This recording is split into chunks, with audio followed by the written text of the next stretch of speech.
네, 안녕하세요. 이번 시간에는 전체 망원경에 대해서 강의하도록 하겠습니다. 자, 전체 망원경은 하늘을 보는 거예요. 우리가 일반적인 망원경과 전체 망원경이 다른 점이 있습니다. 전체 망원경 같은 경우는 자, 이렇게 전체 망원경 이렇게 봅니다. 눈은 여기 보이겠죠, 그죠? 근데 일반 망원경에 비해서 전체 망원경 같은 경우는 이 부분이 굉장히 큽니다. 요거를 뭐라 그러냐면 대물 렌즈라고 얘기합니다. 이 대물 렌즈가 얼마나 큰 사이즈냐에 따라서 빛을 모아주는 양이 달라지게 되겠죠.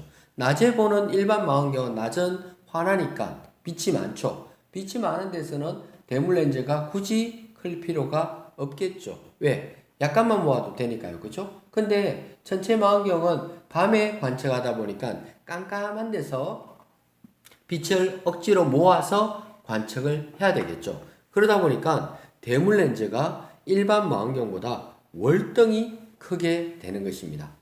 대물 렌즈가 작으면 빛이 조금밖에 안 모아져서 선명도가 확 떨어지거든요. 그래서 우리나라에서 가장 큰 사이즈의 대물 렌즈가 어디에 있나요? 바로 그렇죠.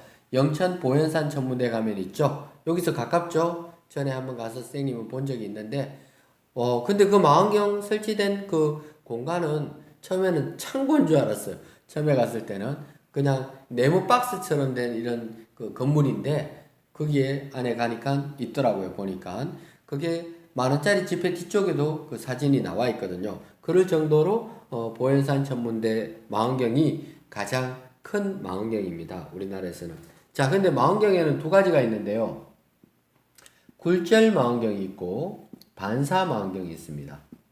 그러면 보현산 전문대에 있는 것은 반사 망원경이에요. 굴절 망원경은 어떤 경우에 많이 관측을 하느냐 하면 좀 더 가까이 있는 경우에 굴절 망원경을 이용해서 관측을 합니다. 그래서 굴절 망원경은 선명도가 선명하게 볼 수 있는 장점을 갖고 있어서 예를 들어서 뭐 달과 같은 경우 또는 행성 같은 경우 달 표면이나 행성이나 우리 태양계 속에 있는 여러 가지들을 관측할 때는 굴절 망원경이 좋거든요. 그에 비해서 이 반사 망원경 같은 경우는 색깔이 선명하게 나타나요. 얘는 상이 선명하다면 반사 망원경은 색깔이 선명합니다. 그러면 색이 선명하게 나타나면 좋은 점은 뭐냐면 우주에 있는 수많은 빛깔들을 관찰하기가 좋겠죠. 그래서 별자리 관찰할 때는 역시 반사 망원경이 가장 좋다라고 보시면 되겠습니다. 제작비도 달라요. 똑같은 성능을 가진 망원경을 만들 때 굴절이 훨씬 힘들어요. 왜냐하면 굴절 망원경은 조금 이따 설명하겠습니다만 렌즈가 두 개가 있는데 사실 뭐 저반 렌즈 같은 경우 자 그림 그리면서 하겠습니다. 굴절 망원경부터 자 굴절 망원경은 이렇게 돼 있고 앞쪽에 이렇게 그러면 눈을 접하는 렌즈는 볼록 렌즈 사용하는데 이걸 저반 렌즈라 그래요. 저반 렌즈는 작기 때문에 만들기가 어렵지 않습니다. 근데 문제는 바로 이 대물 렌즈거든요. 대물 렌즈도 이 볼록 렌즈로 되어 있습니다. 이 대물 렌즈가 하는 역할은 빛을 모아주는 역할을 하게 됩니다. 그러면 이 대물 렌즈인 볼록 렌즈를 깎으려 그러면 대칭적으로 양쪽을 깎아야 되겠죠. 그렇죠? 대량 생산이 불가능하기 때문에 막 이거 수작업으로 깎아야 된대요. 큰 거를 만들 때는. 그러면 큰 거 만들 때는 수작업으로 깎다 보게 되면 굉장히 제작비가 많이 들겠죠. 그래서 깎기가 또 쉽지도 않답니다. 그래서 굴절 망원경은 어느 정도 크기까지만 가능하고 너무 큰 거는 제작하기가 힘이 듭니다. 그래서 가까이 있는 것을 볼 수가 있습니다. 시험에서는 저반 렌즈는 상을 확대시켜주는 역할을 한다라고 외워주시면 되겠고요. 상을 확대시켜주고 그리고 대물 렌즈는 빛을 모아주는 역할을 한다라고 그래서 혹시 상이 선명하지 않으면 대물 렌즈를 더 큰 것을 사용해서 빛을 많이 모아줘야 된다라고 생각하시면 되겠습니다. 자, 이에 비해서 반사망원경 같은 경우는 자 반사망원경 보겠습니다. 반사망원경은 망원경 외에 짧고 통통한 애 본 적 있죠? 이렇게 상자처럼 짧고 통통한 애. 그러면 이쪽이 저반 렌즈입니다. 저반 렌즈고 여기에 특별히 거울이 들어가 있는데 오목 거울이 들어가 있습니다. 여기 중요합니다. 오목 거울. 이 오목 거울에서 빛을 모아주는 역할을 합니다. 여기서 모아진 빛을 평면거울을 통해서 빛이 자 들어왔어요. 모아지면 평면거울을 통해서 눈으로 들어갈 수 있도록끔 이렇게 하겠죠. 그죠? 이렇게 모아집니다.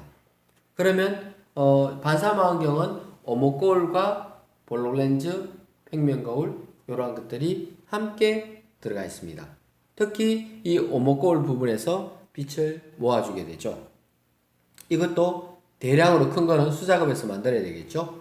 근데 아까 렌즈보다 낫죠. 한 면만 깎으면 되잖아요. 그죠? 그러고 이런 경우는 이제 한 면만 깎으면 되니까 지금 뭐 우리나라, 미국 여러 나라가 합작으로 지금 초대형 안 그래도 반사망원경을 만들어서 설치하려고 준비하고 있다라고 알고 있습니다. 그렇죠? 자, 그 다음 내용 한번 보겠습니다. 그 다음에 망원경의 구조에 대해서 시험 문제 나올 부분을 잡아보도록 하겠습니다. 자, 망원경에는 여러 가지 장치들이 있는데요. 대물렌즈는 조금 전에 얘기했지만, 자, 대물렌즈는 당연히 빛을 모아주는 역할, 저반렌즈는 상을 확대하는 역할, 이 통을 경통이라 그러죠. 그렇죠. 그래서 경통은 대물렌즈와 저반렌즈를 연결시켜주는 통입니다. 그죠? 그리고 이 망원경을 세울 수 있는 밑에 있는 덩어리를 가대라고 얘기합니다. 그리고 이게 무거울 수 있으니까 균형추를 매달았고 삼각대를 달아서 이렇게 관측을 하게 되는 거 맞죠? 시험에 정말 나오는 거는 파인더라는 보조 망원경이 여기 하나 달려 있어요. 파인더. 자, 파인더가 왜 필요하냐면 우주를 확대해서 관측하다 보면 어디가 어딘지 구분하기가 힘들어요. 그래서 파인더를 이용해서 대강의 위치를 찾은 다음에 밑에 있는 망원경으로 확대된 모습을 관측하면 좋거든요. 그래서 대강의 위치를 찾는 데는 파인더가 정말 정확하게 쓰인다라고 보시면 되겠습니다.